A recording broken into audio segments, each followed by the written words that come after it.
Oi gente, tudo bem com vocês? No vídeo de hoje nós vamos falar sobre a abolição da lei, mas se você não é inscrito no canal, aproveita e já se inscreve e ativa o sininho para sempre ficar por dentro de todas as novidades do canal. Bem, a lei foi abolida? Eu sei que essa pergunta é uma pergunta muito feita no meio cristão, e muita gente acredita que de fato a lei foi abolida por conta de alguns textos que a gente tem na Bíblia que podem acabar gerando confusão.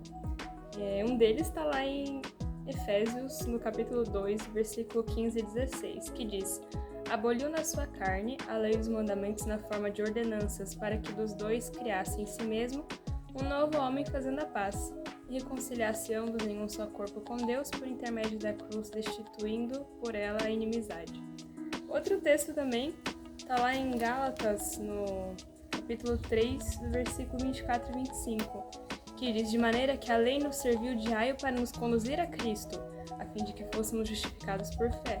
Mas tendo vindo a fé, já não permanecemos subordinados ao aio.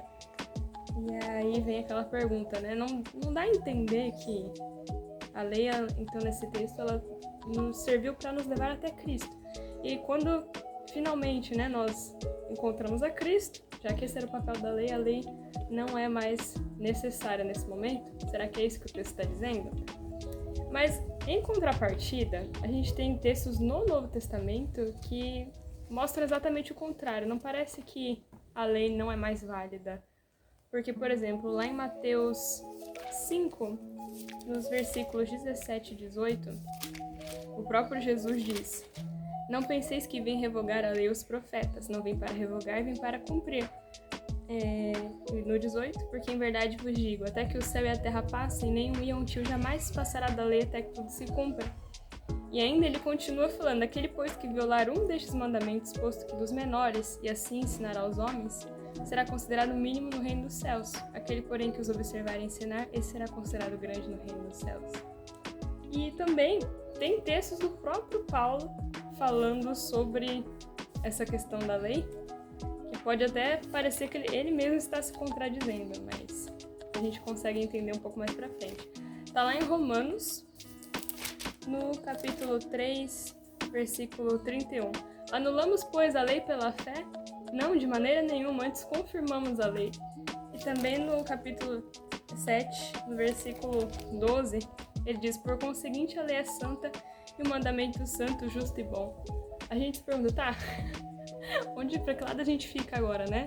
Aboliu a lei, não aboliu a lei? Existem algumas possíveis explicações para isso. Alguns acreditam que, nesse caso, dessas leis que ele está falando, por exemplo, ele fala em Efésios sobre os mandamentos de ordenanças, alguns acreditam que está se referindo à lei cerimonial. Lá em Daniel 9, tem outros vídeos, inclusive, falando mais sobre essa questão das profecias de Daniel 9, Daniel 8. Diz aqui no versículo 27, diz que na metade da semana fará cessar o sacrifício e a oferta de manjares. E também lá em Lucas 23:45 fala que o véu do templo foi rasgado ao meio, né? Significava o quê? Que a partir daquele momento que Jesus morreu, não era mais necessário fazer sacrifícios, porque todos os sacrifícios apontavam para a morte de Cristo. E quando Jesus morreu, não era mais necessário fazer sacrifícios pelos pecados das pessoas. Então, alguns acreditam que a lei que foi abolida, nesse caso, era a lei cerimonial, né? Os sacrifícios, todas aquelas ordenanças, enfim.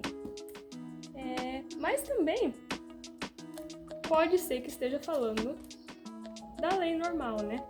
Então, como que a gente fica nessa situação? O que é bem interessante é que lá em Romanos, no capítulo 8, no versículo 1 e 2 diz assim: agora, pois, já nenhuma condenação há para os que estão em Cristo Jesus, porque a lei do Espírito da vida em Cristo Jesus te livrou da lei do pecado e da morte. Ou seja, não que a lei foi abolida, porque de fato não aconteceu, mas nós que, por conta da lei, né, que diz que o salário do pecado é a morte, depois que Jesus morreu na cruz, nós fomos libertos da condenação da lei. Então, esse pode ser o significado da abolição da lei, né? No caso, nós fomos livres da condenação da lei. E é muito triste ver que tem gente que, não sei pegam esses textos, distorcem e acham realmente que a partir de determinado momento, depois que Jesus morreu, a lei não se tornou mais necessária, porque a graça nos cobre. Tipo assim, Deus, que é eterno, que sempre existiu, ele deixou uma lei de como nós deveríamos viver, né? Já falei em outros vídeos, um manual de instrução de como nós podemos viver melhor, viver a semelhança de Deus, né? Como é a essência de Deus. Nós nos tornamos semelhantes a Ele. E tem gente que acha que não é mais necessário guardar a lei. Então, a partir de determinado momento, eu posso matar, roubar, mentir e tá tudo bem. Deus tá super feliz com isso. E outras pessoas ainda enxergam essa abolição da lei se referindo a um ou outro mandamento. Tipo, não posso roubar, não posso adulterar, mas esse mandamento aqui não precisa mais, o que não faz sentido também.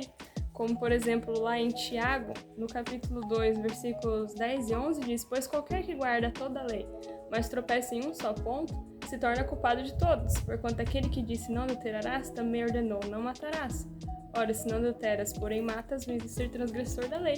Ou seja, não tem como a gente usar esses textos de Paulo para dizer que um mandamento ou outro mandamento não são mais válidos. Porque todos os mandamentos são válidos. Se a gente tropeça em um mandamento, como o Tiago disse, nós somos culpados de transgredir a lei como um todo. E é isso, espero que tenham gostado do vídeo e até mais.